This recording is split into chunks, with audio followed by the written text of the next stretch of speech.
Eh bien, aujourd'hui, Suzy a fait une demande spéciale. Elle veut que je vous parle de l'école secondaire privée mixte François Bourret. Ah, cette école célèbre ses 100 ans cette année, en 2020. Elle a été fondée en 1920 par les pères missionnaires du Sacré-Cœur. À l'époque, l'école avait pour but de former les jeunes qui s'en allaient vers la prêtrise. En 1969, c'est devenu une école secondaire privée, mixte, mais elle était toujours gérée par les Pères du Sacré-Cœur.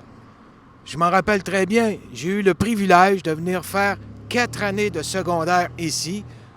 J'ai été vraiment choyé d'être très bien formé dans cette école privée. L'école a poursuivi sa mission et est encore très bien reconnue aujourd'hui en 2020. On fait un petit tour rapide des installations.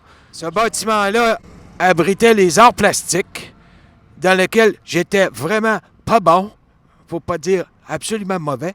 Et il y avait aussi l'école de musique, et qu'on appelait à l'époque l'harmonie des cascades.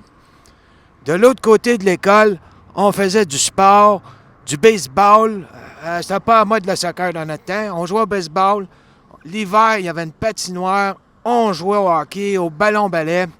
Avec mes amis, on a fait une équipe de ballon-ballet qu'on a joué pendant des années. J'ai encore des chums qui jouent encore. Je vais vous montrer l'emplacement magnifique où, il y a 100 ans,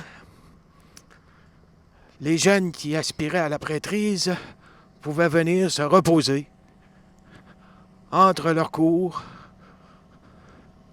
dans un endroit vraiment calme et merveilleux. Ça me rappelle vraiment de beaux souvenirs. Et petite anecdote, j'ai failli rencontrer Suzy à l'école ici parce que son père lui avait proposé de venir à cette école qui était à l'époque l'école MSC, missionnaire du Sacré-Cœur. Mais la petite Suzy a décidé d'aller à Limoilou dans une autre école. C'est pour ça qu'on ne s'est pas rencontrés à l'époque. Mais on aurait pu se connaître dès notre secondaire 1. Peut-être qu'elle ne m'aura pas aimé à ce moment-là. Je t'aime, Suzy.